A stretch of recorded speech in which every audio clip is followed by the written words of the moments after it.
بسم اللہ الرحمن الرحیم۔ حسبنا اللہ ونعم الوکیل، نعم المولا ونعم النصیر۔ اعوذ باللہ من الشیطان الرجیم، بسم اللہ الرحمن الرحیم۔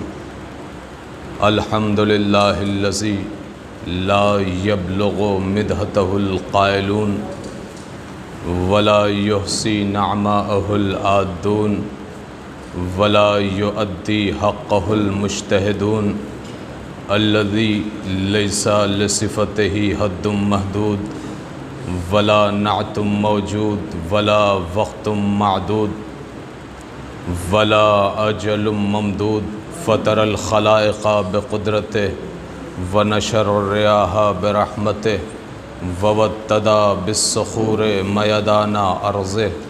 الصلاة والسلام والتحیۃ والاکرام علی النبی المکی المدنی القرشی الہاشمی الابتہی مولانا و مولا الثقلین جد الحسنین ابی القاسم محمد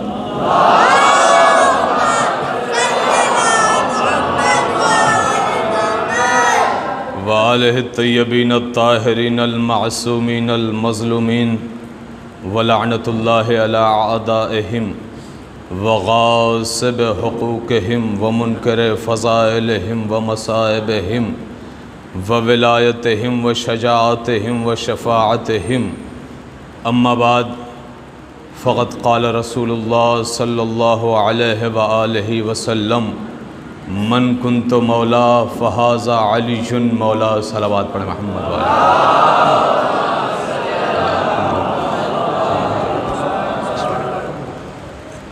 حاضرین گرامی قدر، محبان حیدر کرار، آغاز کرنے سے پہلے آپ حضرات کی خدمت میں اور تمام موالیان حیدر کرار کی خدمت میں، خصوصاً وقت کے امام کی خدمت میں تہنیت اور تبریک پیش کرتے ہیں۔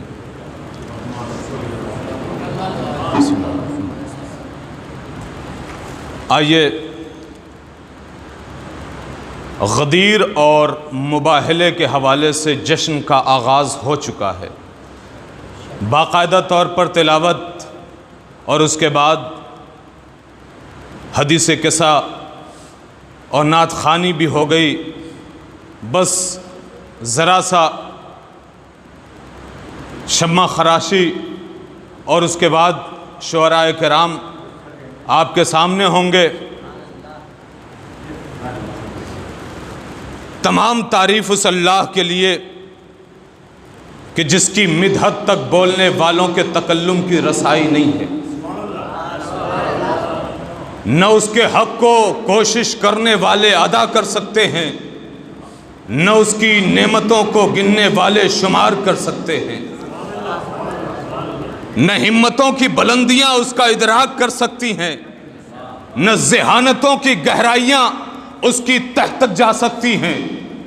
اس کی صفت ذات کے لیے نہ کوئی معین حد ہے، نہ توصیفی کلمات ہیں، نہ مقررہ وقت ہے، نہ آخری مدت۔ اس نے پوری کائنات کو قدرت کاملہ سے خلق کیا اور پھر اپنی رحمت سے ہوائیں چلائیں اور زمین کی حرکت کو پہاڑوں کے میخوں سے سنبھال کر رکھا۔ وہ پروردگار عالم اپنی مقدس، پاکیزہ، معتبر، منزہ کتاب قرآن مجید میں ارشاد فرما رہا ہے، الیوم اکملت لکم دینکم واتممت علیکم نعمتی۔ دیکھیے غدیر کا جشن ہے، بس ذرا سا توجہ درکار ہے، اسی دو جملے پہ پوری گفتگو۔ الیوم اکملت لکم دینکم، آج ہم نے دین کو تمام کر دیا، مکمل کر دیا، پورا کر دیا، اور نعمتوں کو تمام کر دیا۔ وَأَتْمَمْتُ عَلَيْكُمْ نِعْمَتِي، ہم نے نعمت کو تمام کر دیا۔ ظاہر ہے ہمارے معاشرے میں، ہماری سوسائٹی میں نعمت کا جب تذکرہ ہوتا ہے تو ہمارے تصور کہاں جاتا ہے؟ یہ دنیاوی نعمتیں، ظاہر ہے ہماری فکر یہیں تک محدود رہ جاتی ہے۔ آئیے دیکھیے کس نعمت کا تذکرہ کر رہا ہے پروردگار عالم بارگاہ امام جعفر صادق علیہ السلام میں۔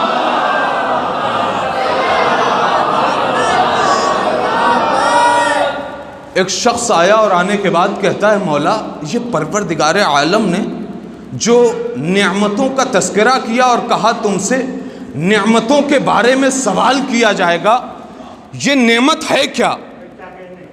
یہ نعمت ہے کیا؟ امام نے فرمایا تمہارے ذہن کے اعتبار سے کیا ہو سکتی؟ اس نے کہا مولا ظاہر سی بات ہے، ہم لاتعداد نعمتوں کے درمیان گھرے ہیں، کھانا پینا سونا اوڑھنا بچھونا، تمام کے تمام نعمتیں جو پروردگار عالم نے بے انتہا عطا کی ہیں۔ امام نے فرمایا کہ اگر میں تمہیں اپنے گھر پہ مدعو کروں اور دسترخوان پر تمہیں بلاؤں اور اس کے بعد جب تم کھانا تناول کر لو اور پھر میں ان نعمتوں کے بارے میں تم سے سوال کروں تو کیا تمہیں اچھا لگے گا؟ اس نے کہا مولا نہیں، بے شک نہیں۔ تو مولا نے کہا کہ جب ہمیں یہ زیب نہیں دیتا تو پروردگار کیسے یہ سوال کر سکتا ہے؟ جب ہم پر یہ زیب نہیں دیتا کہ ہم ان نعمتوں کے بارے میں سوال کریں تو پھر وہ کیسے سوال کر سکتا ہے؟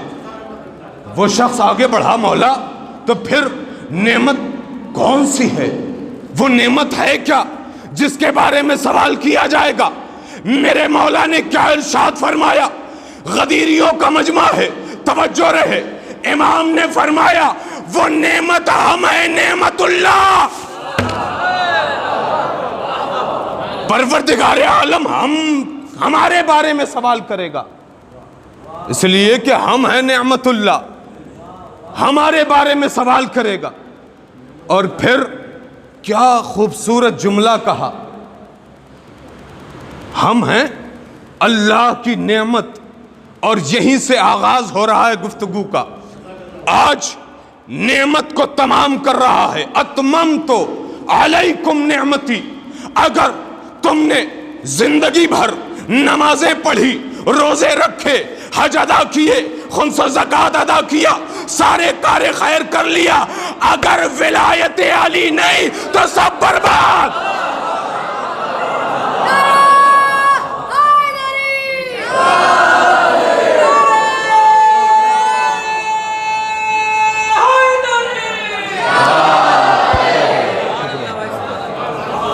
اگر آج الیوم کی جو نعمت ہے جو تمام ہو رہی ہے، اگر وہ تم نے اپنے کلیجے میں نہ بسایا تو پھر تمہارے کوئی اعمال قبول نہیں ہوں گے۔ عزیزان محترم، بڑی پیاری روایت ہے، شاید محظوظ ہوں کہ جو نعمت کا تذکرہ ہو رہا ہے، اس نعمت کا تذکرہ یوم آخر تک ہوتا رہے گا، ہر کسی سے، چاہے ہم ہوں آپ ہوں۔ ہماری حیثیت کیا ہے؟ اکابرین سے بھی نعمت کا تذکرہ ہوگا، اور اکابرین کو چھوڑیے، جو پہلو میں بیٹھنے والے تھے ان سے بھی تذکرہ کیا جائے گا۔ بلکہ جملے کو بدل کے یہ کہہ دوں کہ جو پہلو میں لیٹے ہیں ان سے بھی سوال کیا جائے گا۔ یہ نعمت ایسی ہے کہ جس نعمت کا سوال ہر ایک سے کیا جائے گا، کوئی مستثنی نہیں ہے، ہر ایک سے اس نعمت کا سوال کیا جائے گا۔ دلیل دے دوں، امام حسین ہیں، نانا جان کے پاس پہنچے اور پہنچنے کے بعد نانا جان کی گفتگو سنی. کیا کہا؟ رسول نے ارشاد فرمایا کہ ابو بکر آنکھ کے مانند ہے، عمر کان کے مانند ہے، عثمان دل کے مانند ہے. شاید اگر یہیں پہ میں خاموش ہو جاؤں تو معاملہ خراب ہو جائے گا. کیا کہا؟ امام حسین آواز دے رہے ہیں. نانا جان نے کہا کہ یہ آنکھ کے مانند، وہ کان کے مانند، وہ دل کے مانند. دوسرے دن امام حسین رسول کی خدمت میں پہنچے اور بڑے ادب کے ساتھ، بڑی محبت کے ساتھ رسول اسلام کی بارگاہ میں سوال رکھا. مولا کائنات موجود ہیں، مولا کائنات بارگاہ رسالت میں بیٹھے ہیں. امام حسین نے دوسرے دن سوال پیش کیا، یا رسول اللہ، کل جو آپ نے مانند آنکھ، کان اور دل کے بتایا تھا، اس کا مقصد سمجھ میں نہیں آیا، مطلب کیا ہے؟ جملے پہ توجہ رہے، مقصد کیا ہے؟ جملہ سنیں گے. امام حسین نے ادھر سوال کیا، ادھر رسالت مآب کی زبان گویا ہوئی اور ایک جملہ نکلا. کہا ہاں، اس سے مراد یہی لوگ تھے، اس سے مراد یہی لوگ تھے. اب امام حسین کا جملہ سن لیں. امام حسین نے کہا کہ ایک مرتبہ رسول نے رخ مبارک کو موڑا، رخ مبارک کو موڑا، علی کی طرف کیا. بلکہ جملے کو بدل دوں کہ نگاہ رسالت ایک مرتبہ نگاہ ولایت پہ پہنچی. نگاہ رسالت چہرے ولایت کو دیکھا، اور دیکھنے کے بعد اب جملہ آپ کے حوالے کر رہا ہوں. اگر غدیر کی محفل میں بیٹھے ہو تو خاموش نہیں رہو گے. ابھی عمار قبلہ صاحب نے کہا کہ آج جو محفل ہے وہ آخری محفل ہے. شاید ظاہر محفلیں اور ہوں گی، لیکن اس کے بعد ایام ازا کی تاریخ آ جائے گی. تو پوری توجہ رہے. نگاہ رسالت کدھر گئی؟ چہرے ولایت کی طرف. اور پہنچنے کے بعد جملہ آپ کے حوالے کر رہا ہوں. اب رسول کی زبان سے ایک جملہ نکلا. کہا بہت جلد، پوری توجہ، کہا بہت جلد، بہت جلد یہ آنکھ، یہ کان اور یہ دل، ان سب کو، ان سب سے سوال کیا جائے گا علی کی ولایت کا.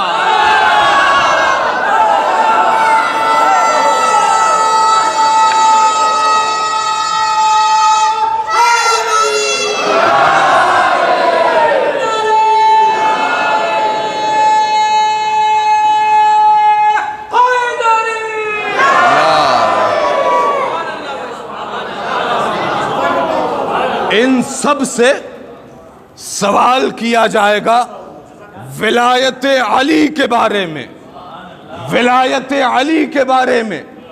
اما آج بھی امت مسلمہ کو کم از کم اتنا تو سمجھنا چاہیے کہ ہلتے ہلتے، جھومتے جھومتے جو لا الہ الا اللہ محمد الرسول اللہ کہتے ہیں، اگر آج سمجھ جاتے کہ ایک بار اگر یا علی کہہ دے بیڑا پار، ایک بار اگر کہہ دے یا علی تو بیڑا پار ہو جائے. رسول نے اس کے بعد ایک آیت پڑھی، بسم اللہ الرحمن الرحیم، ان السمع والبصر، اور اس کے بعد بڑا قیامت کا جملہ ہے، رسالت مآب کی زبان سے ادا ہوا. جو زبان وحی الہی کی پابند ہے، اس کی زبان سے، وہ زبان کتنی معتبر ہے، کتنی مقدس ہے. ایک جملہ کہا رسالت مآب نے، کہا قسم خدا کی، مجھے قسم ہے اللہ کے جلال کی، مجھے قسم ہے اللہ کی عزت کی. اور جب قسمیں کھا لی اور اس کے بعد کیا خوبصورت جملہ کہا جب محشر میں، قیامت میں، توجہ رہے، قیامت میں پوری امت کی نگاہیں، توجہ، پوری امت کی نگاہیں رسول کی طرف ہوں گی. پوری امت کی نگاہیں رسول کی طرف ہوں گی. اس وقت سوال کیا جائے گا علی کی ولایت کہاں ہے؟ نظریں کہاں ہوں گی؟ رسول کی طرف. اس لیے کہ زندگی بھر صرف یا رسول اللہ کہا ہے تو پھر نظریں تو وہیں ہونی چاہیے. خیر نظریں غلط جگہ نہیں ہیں، لیکن اسی نظروں نے تو باقاعدہ طور پر دکھایا تھا کہ دیکھ لو یہی ہے تمہارا بیڑا پار کرنے والا. عزیزان محترم، اس نعمت کو جس نے اپنے کلیجے میں بسا لیا، اس نعمت کو جس نے واقعی طور پر حق ادا کر دیا، وہ یہاں بھی سرخرو وہاں بھی سرخرو. پروردگار عالم نعمت کو تمام کر رہا ہے، اور انداز الگ ہے، انداز جدا ہے، انداز بالکل یگانہ ہے. انداز کیا ہے؟ یا ایھا الرسول بلغ، اے رسول پیغام پہنچا دیجئے. آج رسالت مآب کو اللہ نے کسی القاب سے نہیں پکارا. آج اللہ نے کسی اور نام سے نہیں پکارا. آج نہ تو کملی کا تذکرہ کیا، نہ چادر کا تذکرہ کیا، نہ خوبصورت چہرے کا تذکرہ کیا، نہ زلفوں کا تذکرہ کیا، بلکہ آج توجہ، بلکہ آج اللہ نے نبی کے عہدے سے یاد کیا ہے. یا ایھا الرسول بلغ.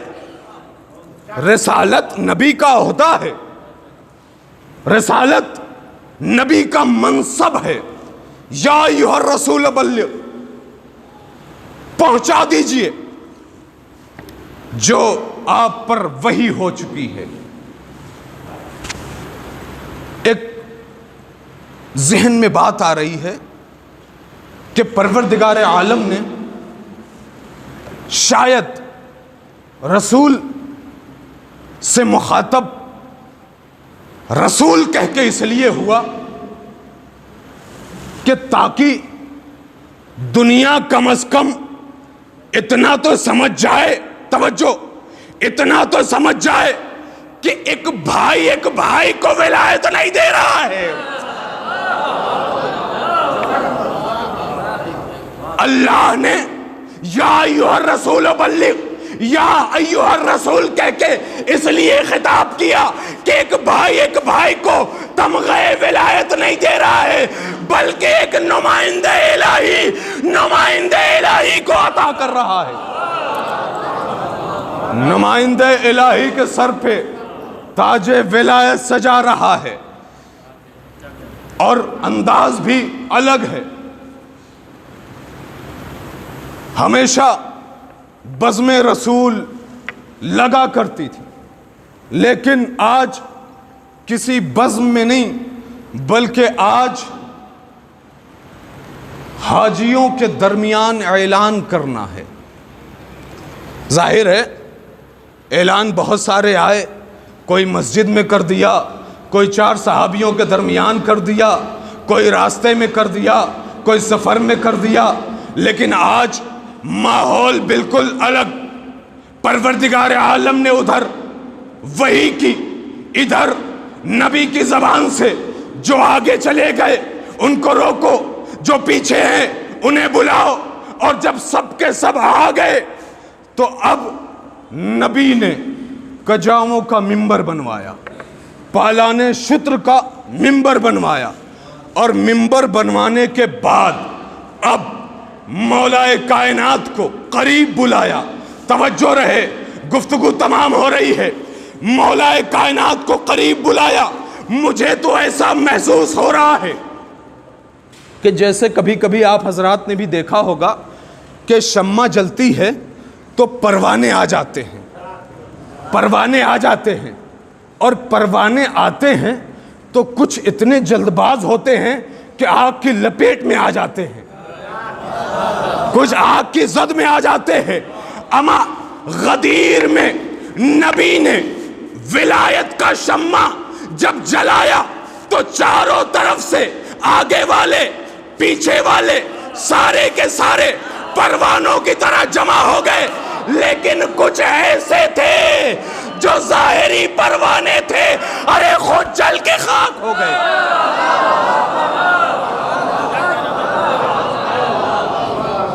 جو ظاہری پروانے تھے, جو محبت میں چل کے آئے تھے, وہ تو محظوظ ہو رہے تھے, لیکن جو قریب بھی تھے لیکن قربت کا کوئی فرق نہیں پڑا, بلکہ اسے نقصان دے گئی وہ شمع. کوئی جل کے مر گیا, کوئی زمانے بھر تڑپتا رہا, لیکن شمع نبی نے ایسی جلائی تھی کہ وہ شمع بجھنے والی تو تھی نہیں کہ پروانے کم از کم بدل کے کہیں اور چلے جائے. اما تڑپتے تڑپتے خاک میں چلے گئے.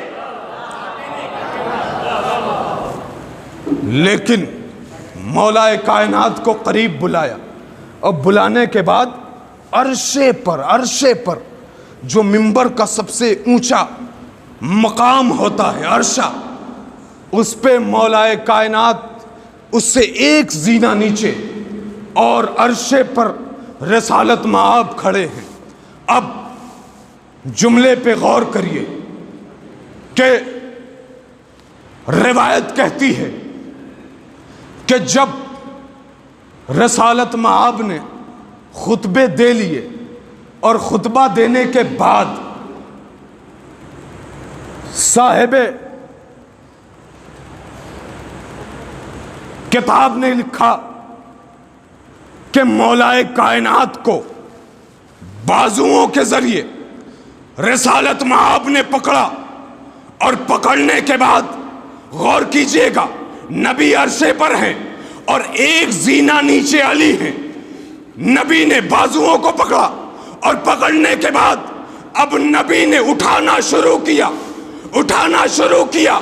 روایت کہتی ہے کہ نبی نے اتنا اٹھایا کہ علی کا پاؤں ہوا میں آ گیا.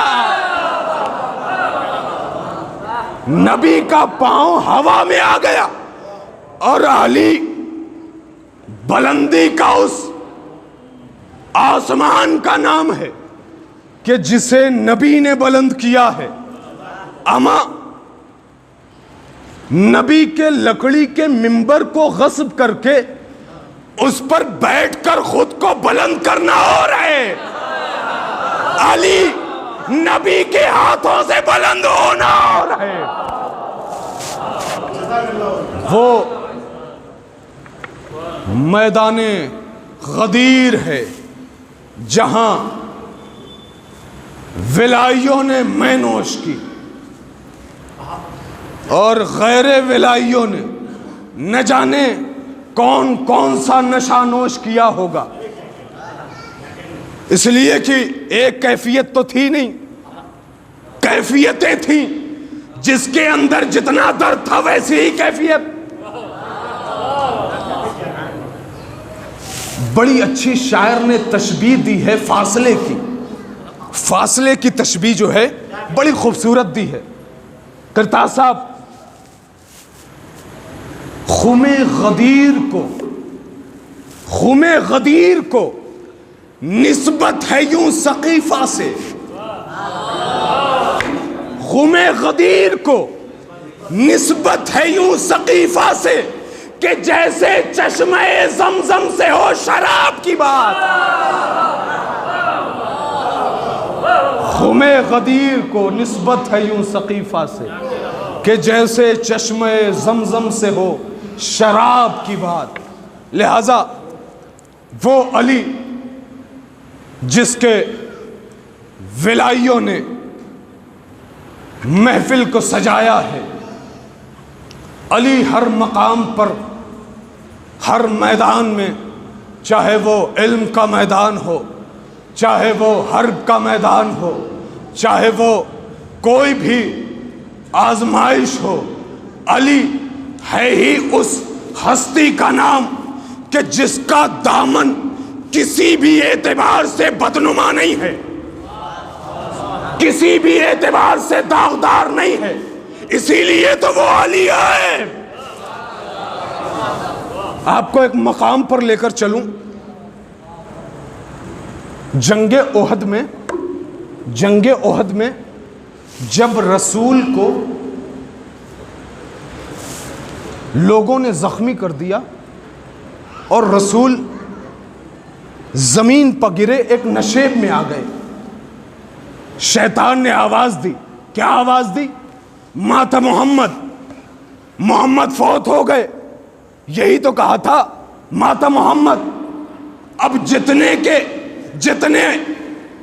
کفار تھے، مشرکین تھے، منافق تھے، سب یہی کہتے ہوئے بھاگے کہ جب محمد نہیں رہے تو ہم لڑ کے کیا کریں گے.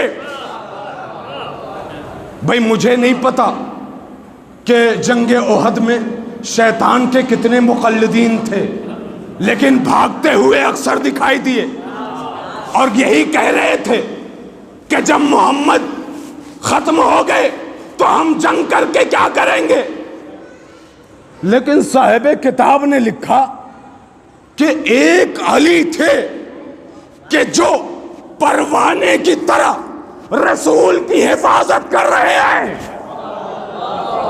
رسول کی حفاظت کر رہے ہیں، اور رسول کی حفاظت کرتے کرتے 4 مرتبہ زین سے زمین پر آئے ہیں اور زخموں سے چور ہیں، زخم بھی لگے ہیں، لیکن علی ہیں کہ علی رسول کی حفاظت میں لگے ہیں، حفاظت کیے جا رہے ہیں. اما اسی لیے تو تاریخ کو کہنا پڑا کہ آپ ذرا مطالعہ کیجئے، غور کیجئے، اخلاق کو اخلاق سے ملائیے، کردار کو کردار سے ملائیے، تیور سے تیور کو ملائیے، عمل سے عمل کو ملائیے، کہ جب آواز دی شیطان نے مات محمد گزر گئے تو سب یہی کہتے ہوئے بھاگے کہ محمد نہیں رہے تو ہم لڑ کے کیا کریں گے. لیکن علی کا جملہ سنو گے کہ جب اگر محمد نہ رہیں گے تو ہم جی کے کیا کریں گے. محمد نہ رہے تو ہم جی کے کیا کریں گے. آئیے اسی جملے کے ساتھ ہم دعا گو ہیں. پروردگارا تجھے واسطہ ہے جناب امیر کائنات کا، تجھے واسطہ ہے غدیر کا، تجھے واسطہ ہے عظمت آل محمد کا. پروردگار یہاں پر جتنے افراد بیٹھے ہیں جو آواز سن رہے ہیں ان سب کی جھولیوں کو آباد کر دے. پروردگار جہاں کہیں بھی شیعان حیدر کرار ہیں ان کی جان و مال عزت آبرو کی حفاظت فرما. پروردگار سب کے ہاتھ بلند ہیں، خوشیوں سے چہرہ جھوم رہا ہے. پروردگار یہ خوشی دائمی عطا کر دے. پروردگار تمام مرحومین کی مغفرت فرما، تمام مراجع عظام کی حفاظت فرما، تمام مقامات مقدسہ کی حفاظت فرما. پروردگار ہمارے تمام علماء، شعراء، خطبہ سب کو زندگی عطا فرما، طول عمر عطا فرما. پروردگار یہاں پر جتنے بیٹھے ہیں ان سب کی دلی حاجات کو پورا فرما. تجھے غدیر کا واسطہ ہے، تجھے اعلان غدیر کا واسطہ ہے. جتنے افراد کے جھولیوں میں جتنی دعائیں ہیں پروردگار ان سب کی جھولیوں کو بھر دے.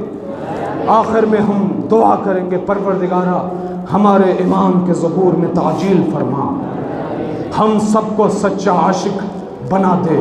پروردگار ہم سب کو سچا عزادار بنا دے، ہم سب کو صوم و صلاۃ کا پابند بنا دے، ہمارے امام کے ظہور میں تعجیل فرما۔ ربنا تقبل۔ کو ہماری اگر یہ ویڈیو اچھی لگی ہو تو لائک کریں، کمنٹ کریں اور چینل کو سبسکرائب کریں۔ والسلام علیکم ورحمۃ اللہ وبرکاتہ۔